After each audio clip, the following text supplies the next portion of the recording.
Welcome to today's corporate webinar with Smartkarma. I'm your host, Maliha Hadi. We have an exciting discussion planned for you today, so let's jump right in with an introduction to our panel. We are joined by Elite UK REIT's management team today. Elite UK REIT, in case you are unaware, is a Singapore-listed UK REIT who, via their portfolio, provide critical social infrastructure to the UK government. We have with us today their CEO, Mr. Josh Liaw, Chief Investment Officer, Jonathan Edmunds, CFO, Michael Tong, and Investor Relations Rep, Pearl Lamb. Joining us also is Smartkarma insight provider, Garreth Elston. Garreth is currently the managing director at Golden Section Capital and possesses over 2 decades of international investment experience, having served as the portfolio manager of global unit trust portfolios, hedge funds, and private equity property portfolios.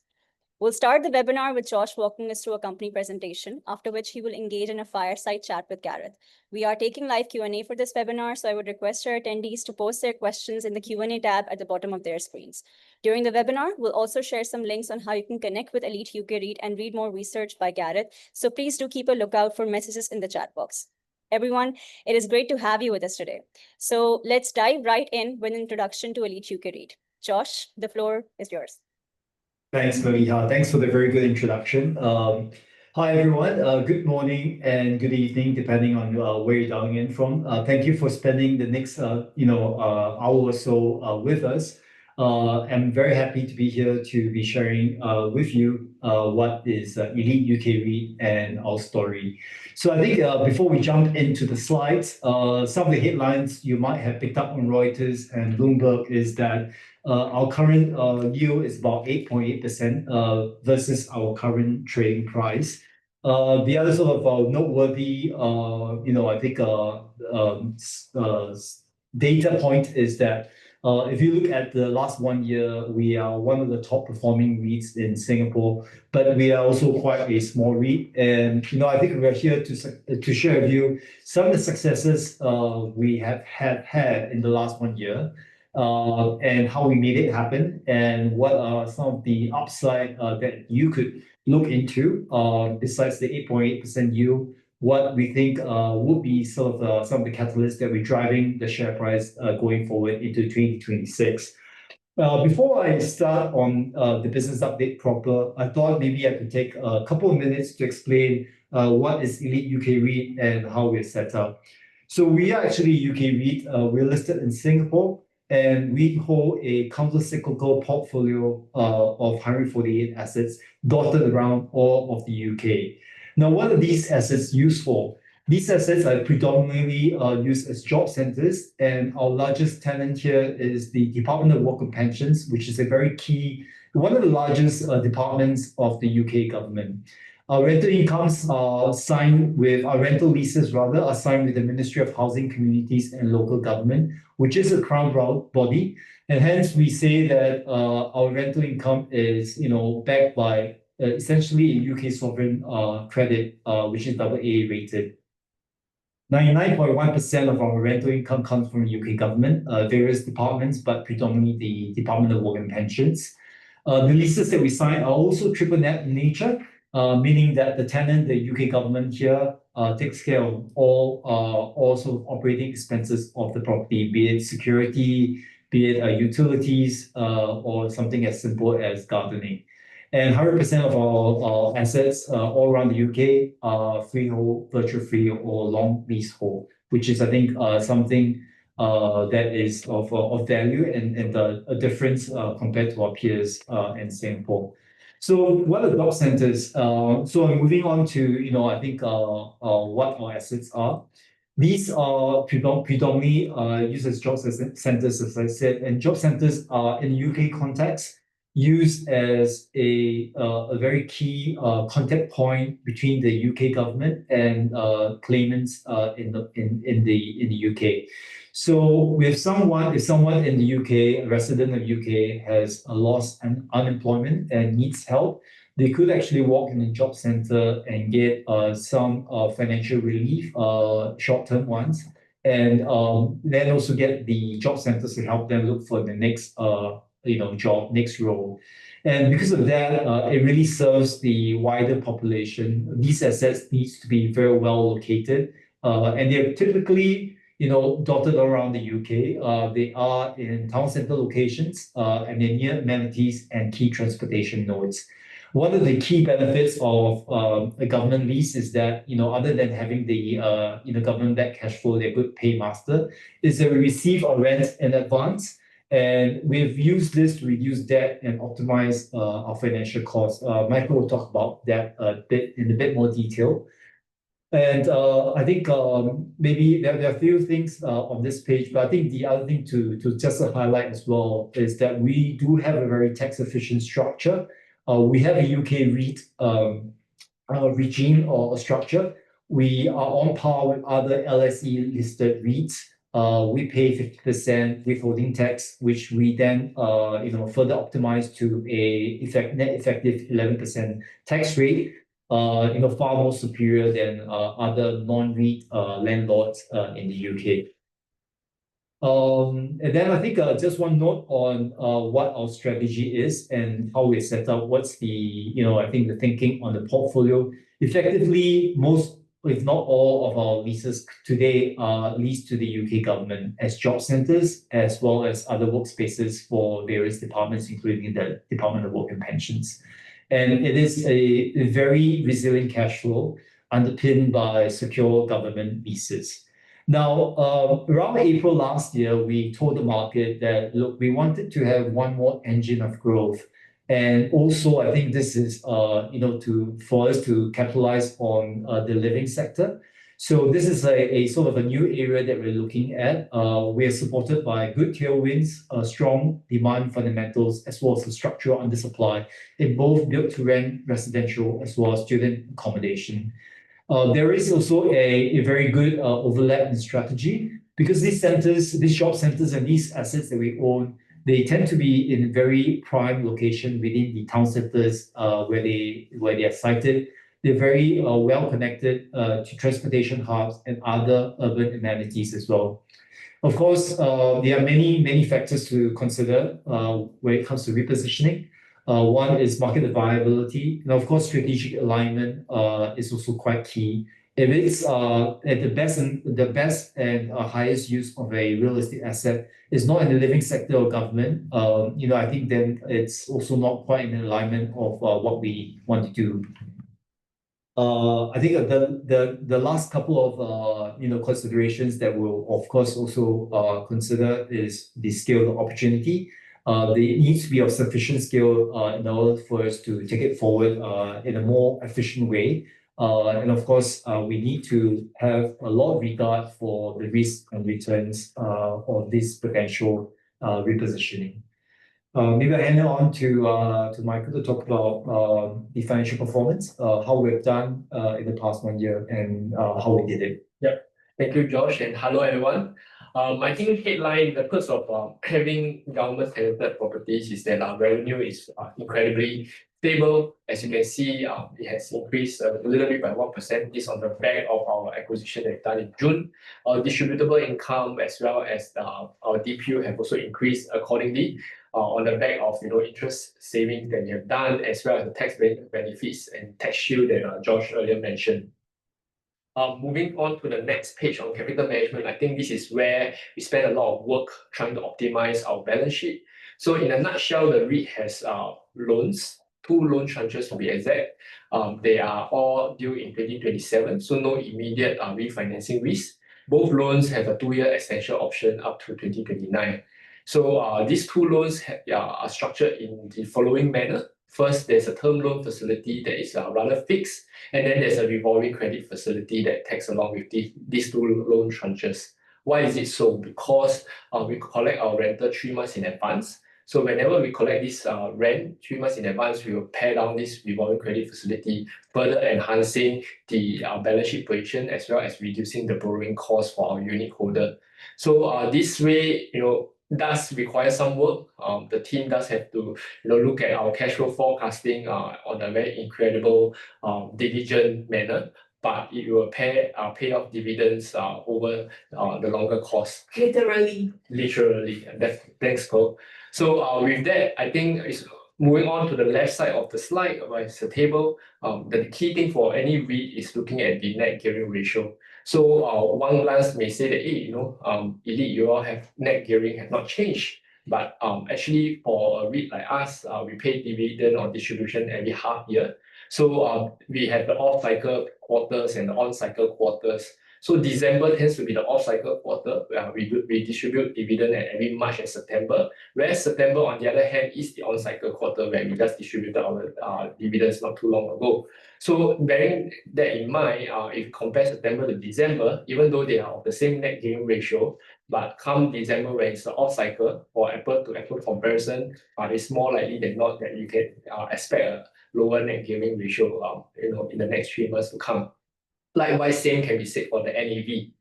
So in December 2024, we have collected cash flow from our tenant.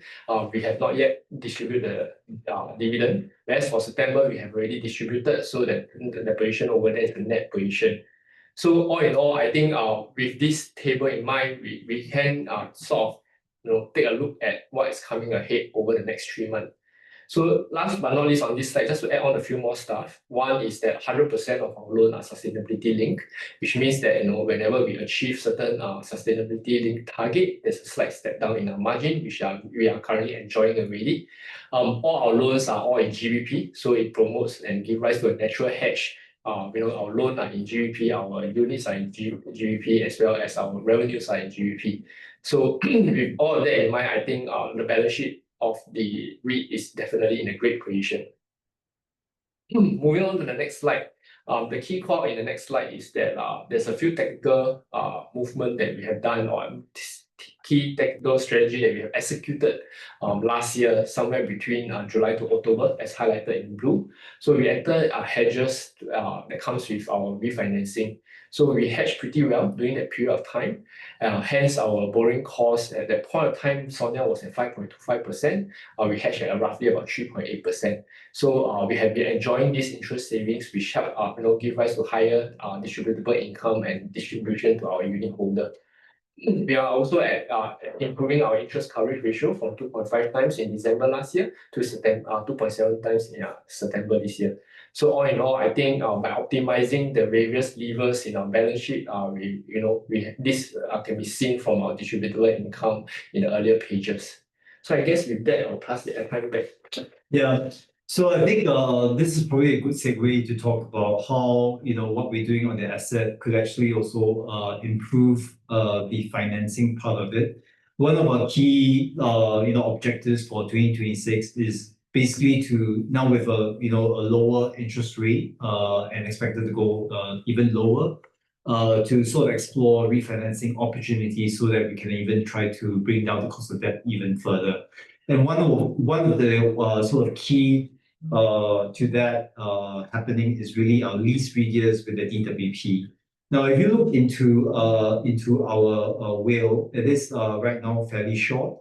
There was a bit of a legacy where I think a lot of the leases all expires on one day. However, I think we have started on this process to work with the DWP, which is our most important tenant, to regear the 2028 leases for a much longer period, and to actually diversify the lease expiry profile so that we don't need to deal with a single maturity going ahead. And that has been progressing quite well.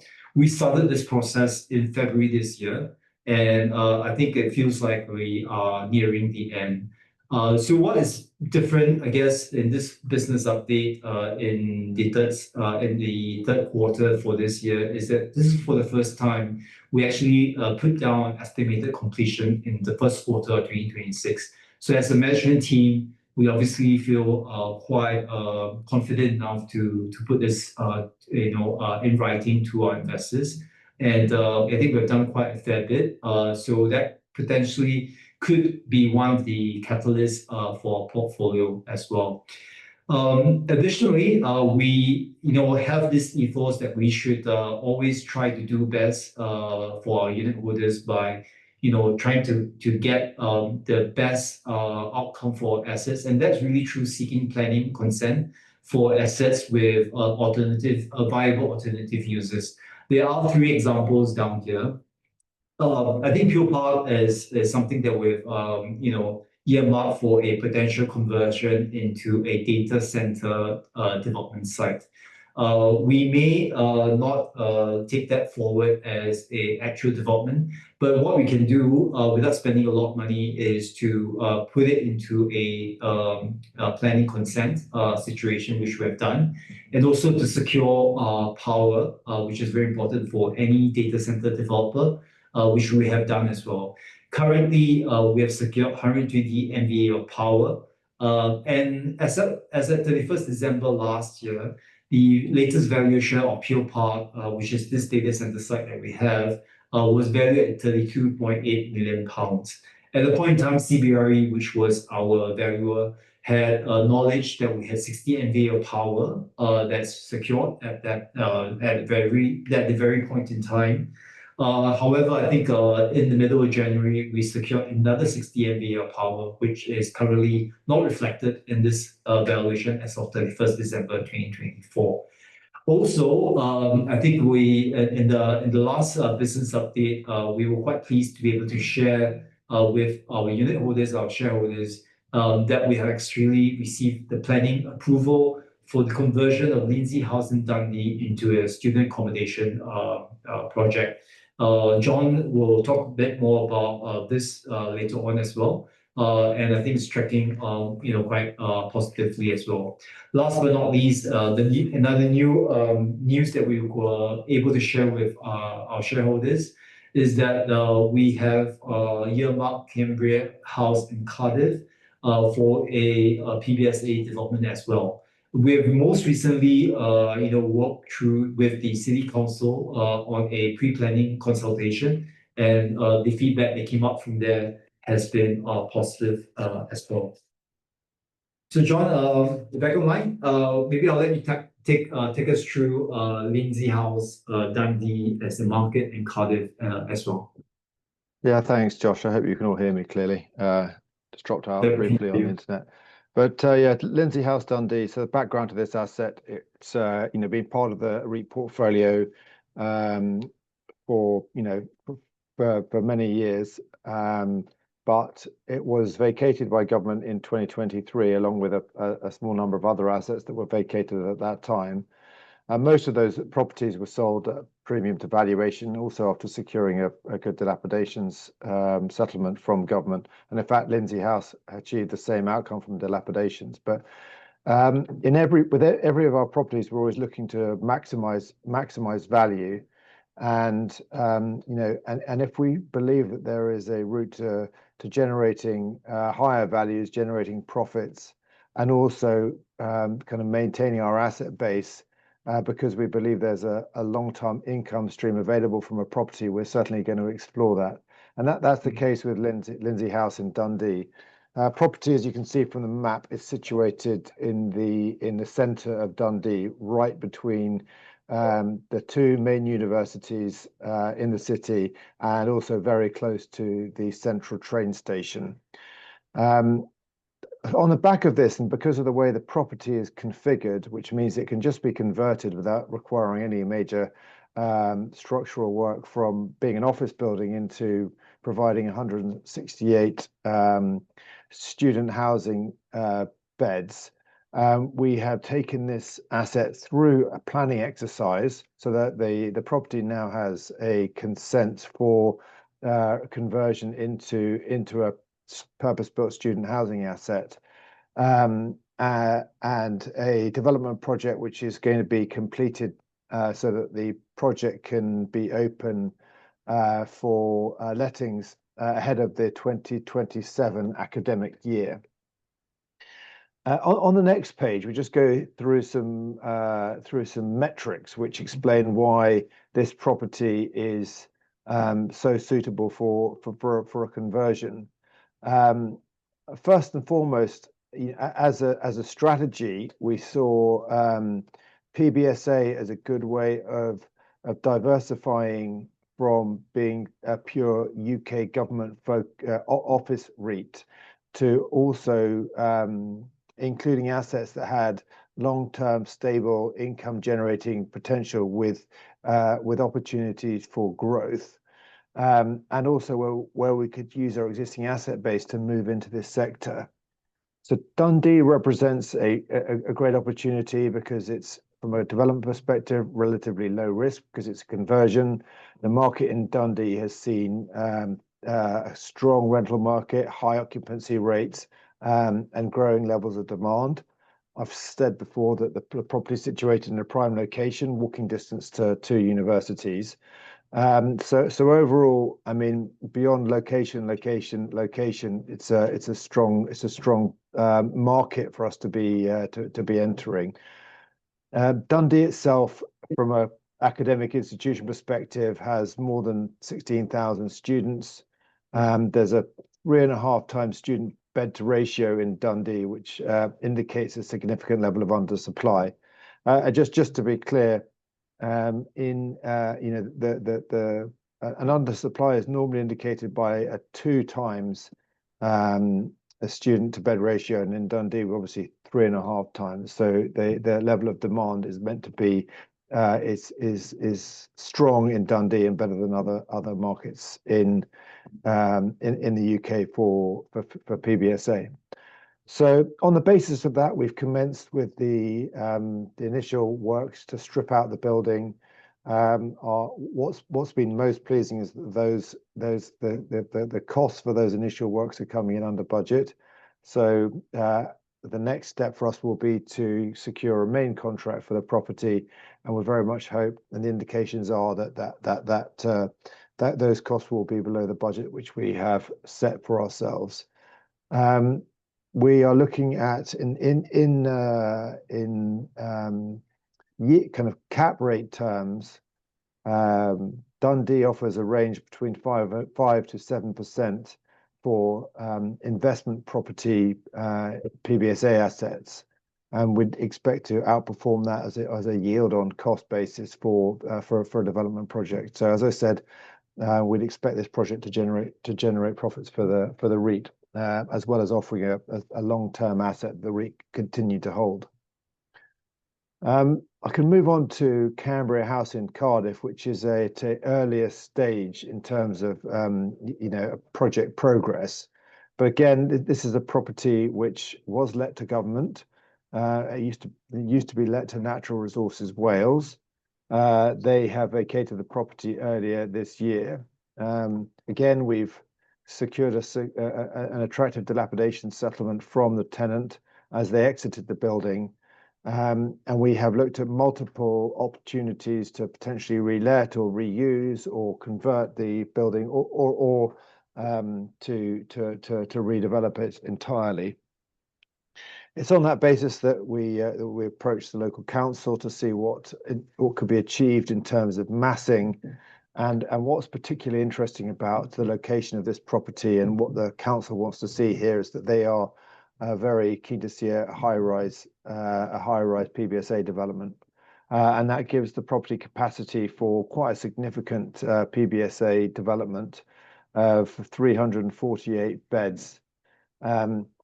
So looking at the market dynamics for PBSA in Cardiff, you're dealing with a Russell Group university in Cardiff with more than 45,000 full-time students, a massively undersupplied market with an estimated student to bed ratio in the premium segment of the market of more than 6.5 times. We can see that the property again is situated in the centre of Cardiff, next door to several of the main Cardiff University campus buildings. So these elements have given us the confidence to look at pursuing the next step here, which will be to take the property through a full planning exercise. There are some more metrics on the Cardiff market on the following page, but similarly, we're dealing with a prime location, a very close proximity to several universities. Great connectivity as it relates to public transport, which is very, very important for local as well as international students who'll be looking to attend Cardiff University, and also a building which is in close proximity to to Cardiff's main shopping centre and kind of amenity area. We've been through some of the detail on the fundamentals of the PBSA market in Cardiff, but importantly, from a rental perspective, Cardiff has seen very strong compound average growth rates over the last 5 years of 5.4% for cluster rooms. That's rooms where there's a shared kitchen with ensuite bedrooms versus studio rents where the kitchen unit is contained within the unit itself. So again, we believe that this is a strong opportunity for us to consider taking through the planning exercise, and we hope to provide some news about how well that's gone before too long. That's it on the development asset side. Yeah, thanks, John. If I could perhaps just just mindful of time, summarize some of the key priorities for the entire management team at Elite UK REIT. Number one, and it's really to complete the DWP lease year for 2028 ahead of time, and we do expect to do so by the first quarter of 2026. And we would look forward to be sharing more good news on this front. In June this year, we actually divested one asset and we reinvested the proceeds into an accretive acquisition of 3 portfolio, which has also helped to further diversify our underlying tenant cash flows. And then sort of continuing in the same theme of repositioning of assets, we've identified Lindsay House, Cambria House, Peel Park. There are some more upside that we still have within our portfolio, which we will be informed by the lease figure as well. So they're quite interrelated. On the capital structure side, to continue to optimize this and also to potentially tap on a wider source of debt pool, including the Singapore debt capital markets. And this opportunity is going to be unlocked by the lease figure initiative that we are looking at as well. And last but not least, and really is to improve our trading liquidity. We have done we've done quite well this year. We've improved, I think our trading liquidity by roughly about 2/3, 67%. But I think more could be done, and we still remain very committed to improve investor education engagement. We currently have 7 analysts covering us, and we intend to increase that further. And I think that's also one of the reasons why we're spending this hour with you, so that we can answer more and more questions that you have for us. All right, I think I've said enough. I'll let Garreth or Maliha take over. Thank you. Thank you, Josh. That was brilliant. Thank you for walking us through that presentation. Let's dive further in by transitioning to the next part of our webinar, which is the fireside chat. And I believe Garreth has some very interesting questions for your team. So Garreth, over to you. Thank you very much, Malia, and thank you to the team. Certainly a very interesting presentation. And as a listed property investor, it's always great to come across companies that can offer something that is different to what's out there in the usual investment market, especially in terms of diversification and solid distributions too. So I'm going to dive on in with some questions that I have, I think that I'd love answered. And I'm going to start off with probably with you, Michael. Is Elite UK REIT, it's delivered consistent, attractive distributions that have been backed by long-term government leases.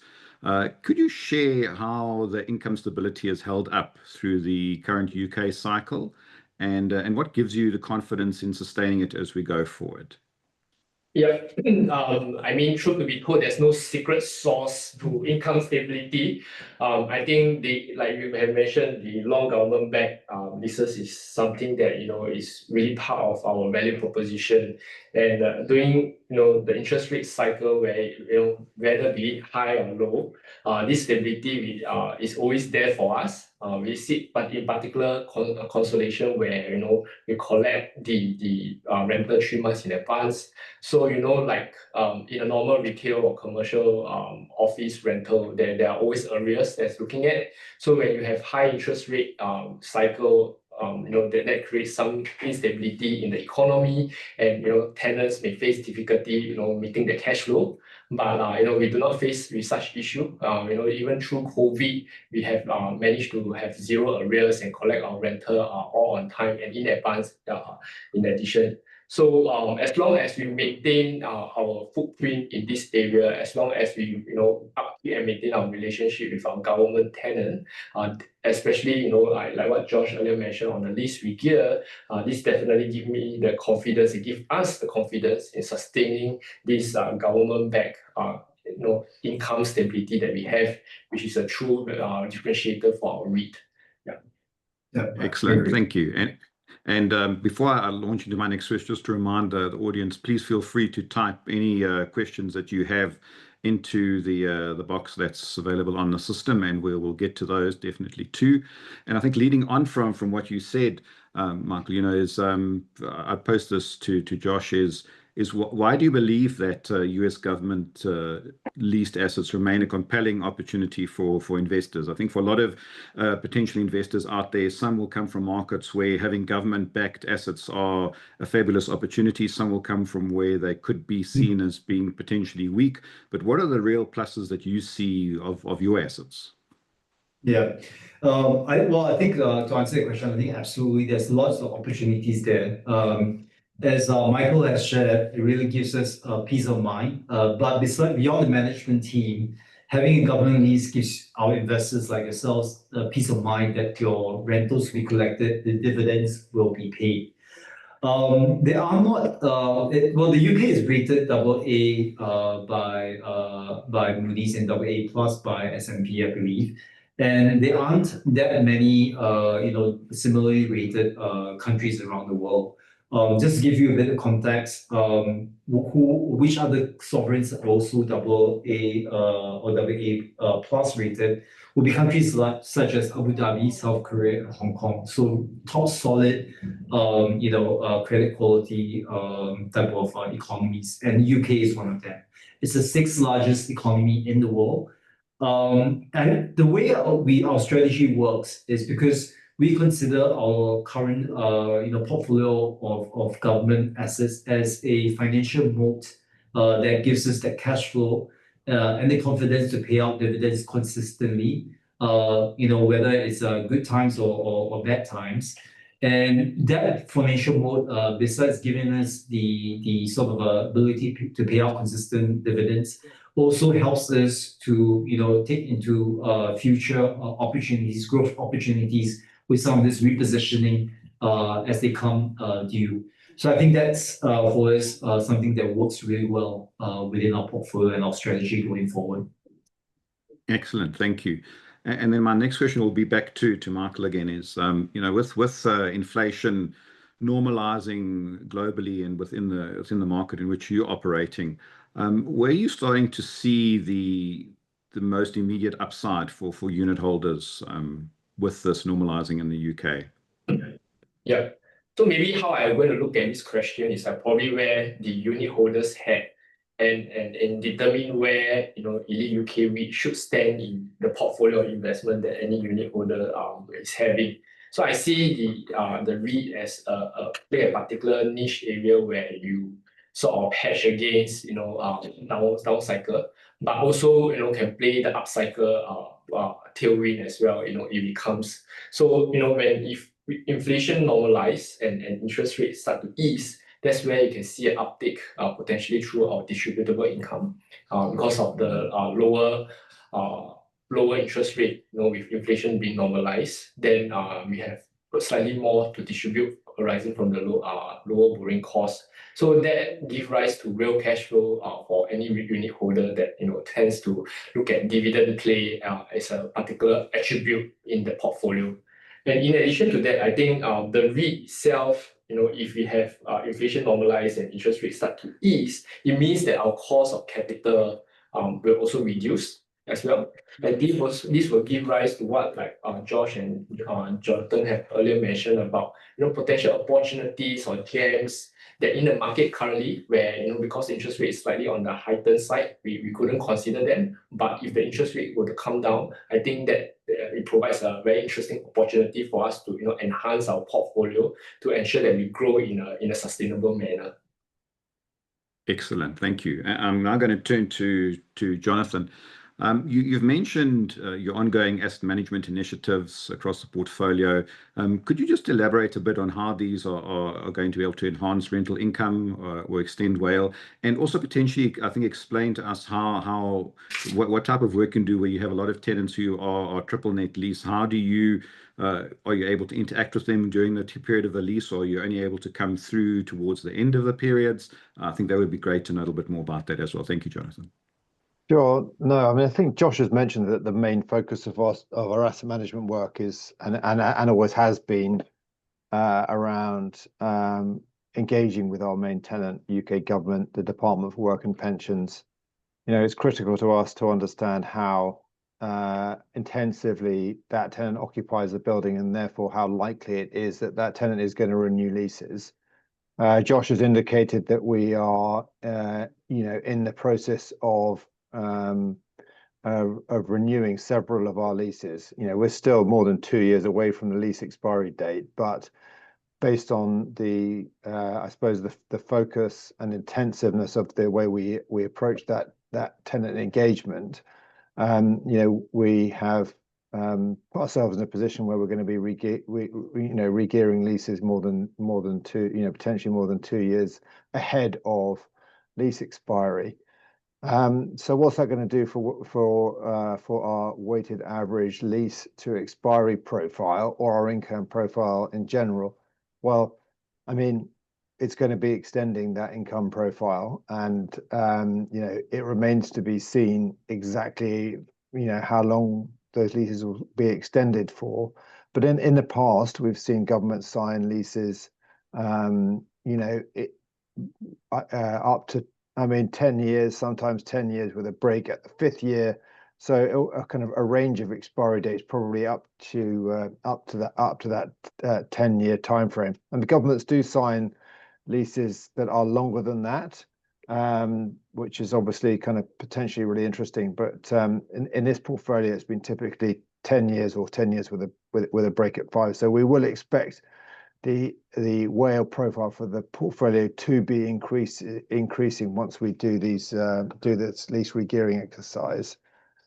In terms of kind of rental reversions, again, the government have in the past signed leases that include CPI-linked rental escalations, and we don't see any reason why that won't continue to be the case. No indication that DWP are trying to incorporate any downwards kind of adjusting rent review mechanisms in these leases. So we don't expect that to be the case as we renegotiate some of these leases.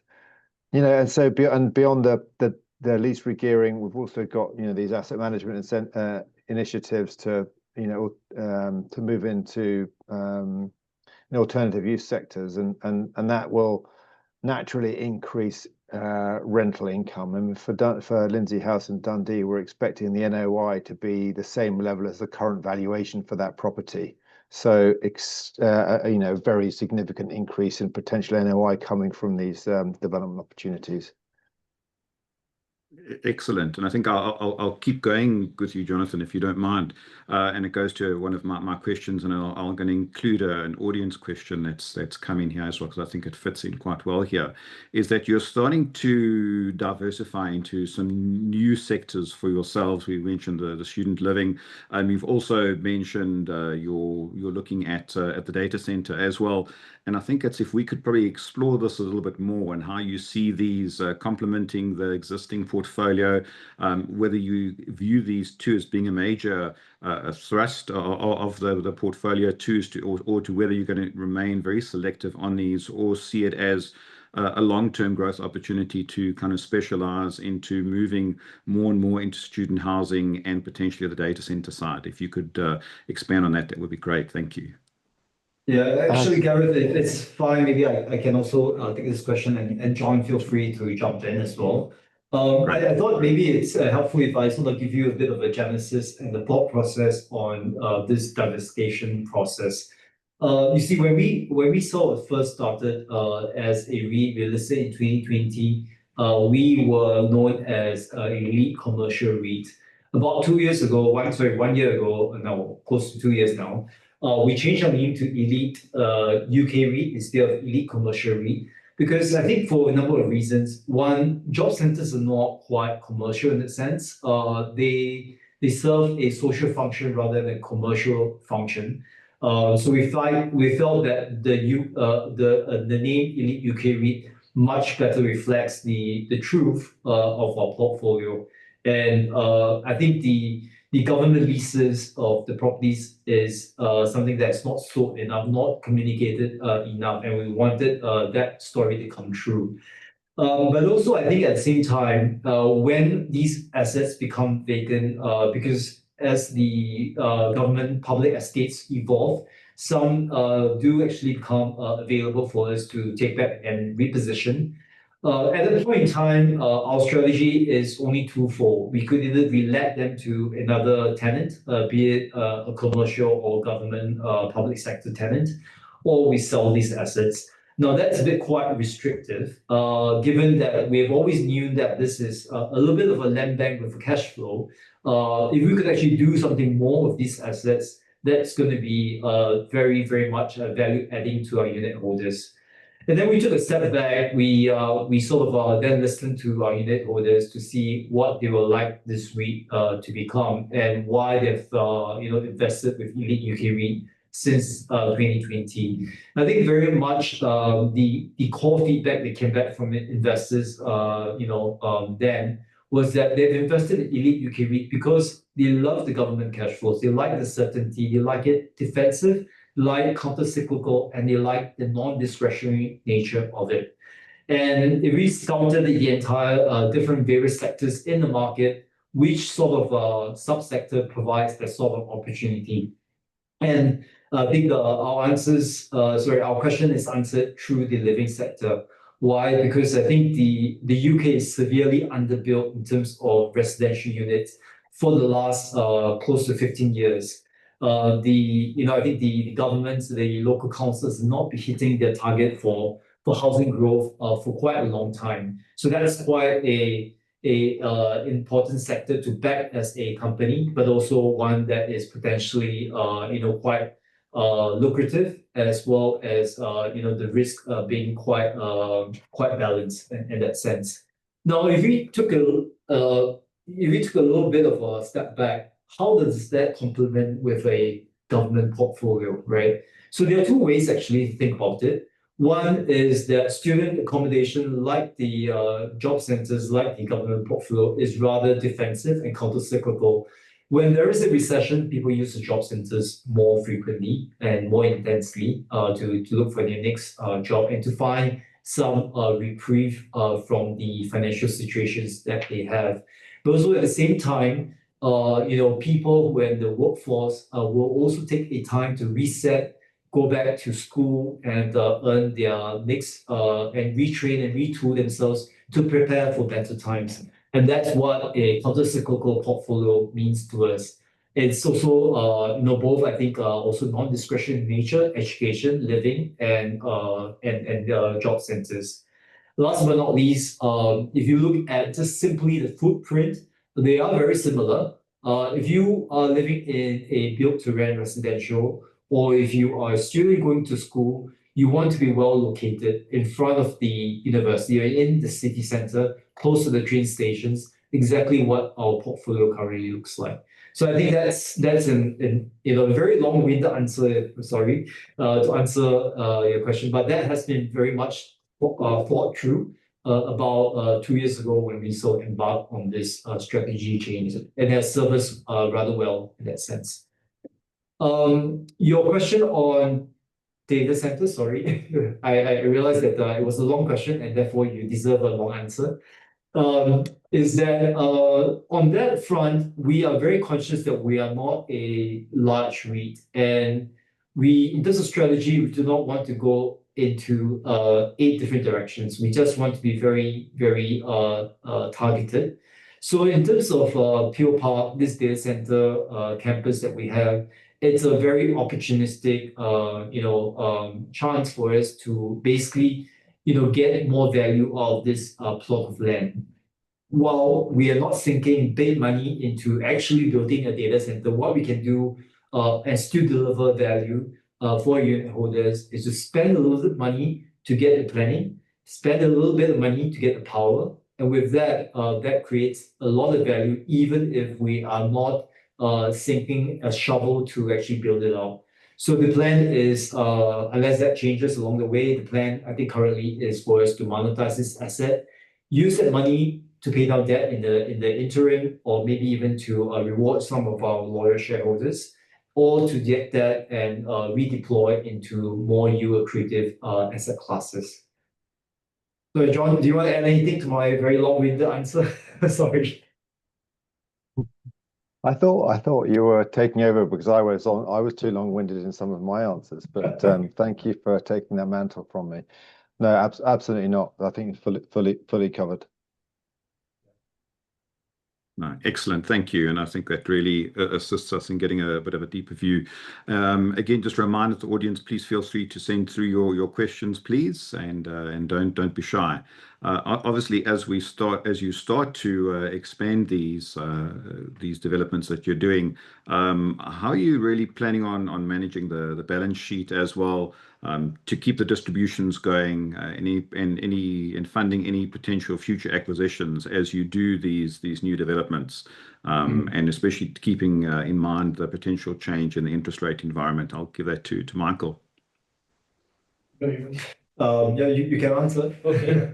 Yeah, I think again, to look at maintaining healthy distribution and to support future acquisition is not a one-off action or a silver bullet that any REIT can undertake. It's really a cumulative effort of everything that we have been doing, and on the execution of the strategy that we have been doing, and all of this give rise to one single word, which is credibility. So with the credibility in check, that's where we can definitely jump on the bandwagon when the interest rate were to drop. I think last week we looked at the Bank of England. They decided to hold the rate at 4%. But earlier I did mention that regardless of the rate going up or down, the income stability sort of formed the foundation of the REIT. And then to move on, that's where the government tenant comes into the picture, the revolving credit facility of our loan comes into the picture, and we squeeze every single cent to maintain the healthy distribution that we have been giving, and we are committed to give over the entire REIT's lifespan.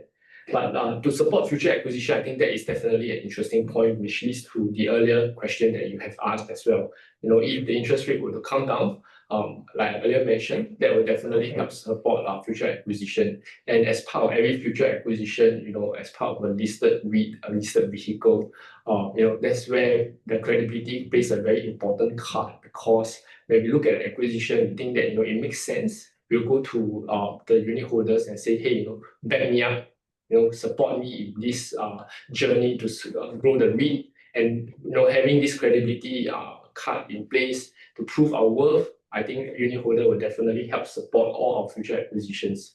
Yeah, so if I could add in another sort of take on your question, Garreth. I think one of my favorite questions that I always get asked is why are you listed in Singapore and not London? You haven't asked me that yet, so I'll answer this question in advance. It's a bit of legacy, but at the end of the day, I think it has served us well in terms of tapping the capital flows from Asia. And Singapore is actually a bit of a international hub for real estate investment trust investments globally.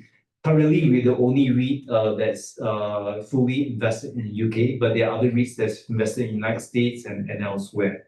But I think I want to come to the fact that being listed in Singapore also, we do have some limitations. And one of them is a 10% cap on development.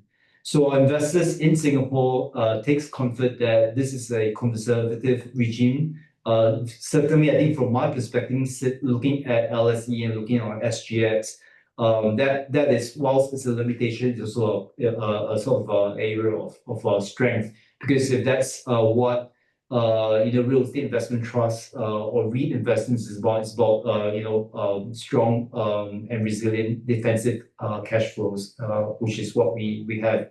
Now, then if you think about that, that's a limitation. How do we sort of deal with that, especially if we want to get into developments? So I think for us, the market has been quite creative to get around some of these things. But I think quite simply, we will have to look for partners, be it sponsors or other capital partners in the private equity space, to come alongside us to invest in some of these projects that we're looking at converting. That will require money. I think fortunately for us, the first two projects that were announced in the market, which is Dundee as well as Cardiff, they're quite modest in size, and we can actually handle that without having to necessarily raise equity, because I think they're quite small vis-a-vis the size of the REIT. However, we didn't come to market with a new strategy because we only have two assets in the pipeline for that. We have perhaps more than what we've disclosed. We probably have altogether about 1,500 units to take into the living sector organically from within our portfolio, which means it's a matter of time before I need to come to the market with a friend that can not only bring in equity participation, but also to bring out the best in this in terms of bringing the capabilities as well as the connections in the living sector. So I think that's how we plan to roll forward and actually without tapping the equity capital markets too much to be able to fund some of our ambitions going forward. Excellent, thanks. And I think going back to earlier what you were saying with the Singapore market being quite different and expanding, it's one of the more unusual parts which a lot of people outside of the Singapore market don't know about is the role of sponsors within S-REITs as well. And Elite's sponsor seems to have been quite supportive and active. And I don't know if you want to just expand a little bit on that for people on the call who might not be aware of the sponsor and how it works within the structure of your company. Yeah, I think that's a fantastic question, Garreth. I think the sponsors regime or this system that has been prevalent in Singapore for the last 23 years now, I think, has worked very well for investors as well as for our market. We collectively grew up in this market as well. So I think the sponsors is very important because it brings two things to our business. It brings two things to our unit holders. One is brains and one is brawn, right? If you look at how we have evolved in the last 2.5 years since I joined Elite UK REIT, we actually, I think in the past with rising interest rates and all that, we did initially run into some trouble with regards to gearing. The regulators here have a cap on gearing, again, something that the LSE REITs do not necessarily have. So the cap is 50%. And once we're nearing that event, the REIT then at the point was not institutional enough for many investors to look at. The sponsors could actually flex their muscles in that case, and they actually funded and supported the fundraising. And that really helped us to reset the system quite a fair bit. And a lot of the achievements that we have been able to report this year is really, I think, coming from that event. And also right after that, we actually took the opportunity to use our sponsors' lending relationship with the banks to actually refinance our debt. And that was really a flag of strength to our unit holders and to the entire market, that we could actually reset and grow from there. And I think that without having supportive sponsors, that's going to be really challenging. I think they have come through to help us. Excellent, thanks. And we can't have Pearl not answer a question. So, Pearl, you know, as the investor relations person, I mean, for investors who are considering investing in Elite REIT, you know, what is the key message that you'd like people to take away about the company today, and why is now the right time for investors to look at taking on exposure to your company? Thanks, Garreth, and also I want to thank all the participants for joining today. I think thanks for taking the time because Elite UK REIT is a very special opportunity right now in terms of quality and in terms of liquidity and in terms of diversification. So when I talk about quality, I'm just really reiterating what the management have spoken about previously. Quality tenant, the UK government or government tenant is a very dependable source of income. There is income certainty. So, I like the investors to think about us as a quality play. And when I talk about liquidity, you can see from our share price chart that it has been increasing, the share price, since Josh joined. We've been up double times, maybe triple times. I think the lowest point was about 24 pence, 24 pence in the last 2 years. The lowest point was at 24 pence, and we're now trading at around 36 pence. Yeah. So that's been the share price has been going up, and so has the volume actually, despite the higher price of entry. And I think that is also because of the share price catalyst that is coming up. The key priorities that Josh mentioned earlier on, the lease regear is something that I would call it a once in a decade opportunity, because the last time we had this portfolio was almost a decade ago. That makes this the timing of this of entering us or adding positions into us a very special time. So I guess 3 words: quality, liquidity, and timing. Excellent, thanks. And I think we've got time for one last question, which is just coming from the audience. And I think it's Josh and Michael, I think you did allude to this a bit earlier on when you did speak about the tax structure. And the question really is asking if you can just clarify a little bit more how the tax structure works for you and how you stay competitive versus UK domiciled REITs. I know you did answer a bit of this, but if you just want to clarify it a little bit more, thank you. Yeah. Maybe I will take on this question. So maybe to give everyone a little bit of context, and pardon me with a little bit of this, is that in UK, the UK domiciled REITs are done there as a corporation. And then, corporation in UK is attracts corporation tax, and the headline for corporation tax is at 25%. Then once you get the UK REIT status, as long as you fulfill certain requirement like distributing 90% and so on, you get that special treatment. And that special treatment, within UK itself, that amount is not taxable. However, if you were to remit this distribution out of UK into Singapore, then you attract this withholding tax, right? So this withholding tax, the headline is at 20%, but the double tax treaty between UK and Singapore brings it down to 15%. And the 15% will become the new headline where you can claim double tax credit from the tax jurisdiction. And then from there, you do the tax computation and you bring it down to an effective tax rate, like what Josh earlier mentioned, at 11%. So to stay competitive to the UK domicile REITs where they are paying 15%, and first of all, we need to bring ourselves to the same tax level as them.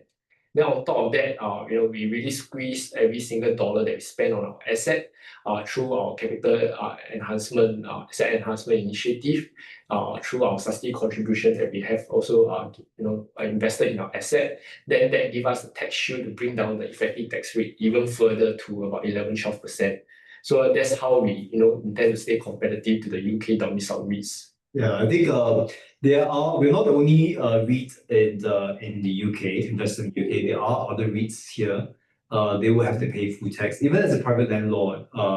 Based of the UK, you will have to pay full taxes. We do have a better REIT structure, tax structure, so to speak. And we qualify also partly because we are also a collective investment scheme, just that we're based in Singapore. And that's been super helpful to us. Up till recently, there was another REIT that just did IPO. We were only one with this structure across Singapore and the UK. Excellent. Thank you. I could keep talking REITs for hours, but unfortunately, I think we've reached the end of our time, and I think it's really been massively illuminating for me, and I'm sure for the investors. And thank you so much for your time and all the insights you've given. Thank you, Garreth. Absolutely. Thanks, Thank you, everybody. Maliha. I think, just for the audience as well, we understand you might have more questions for Elite UK REIT, but I think Garreth and the team has done a splendid job in addressing a lot of different aspects here.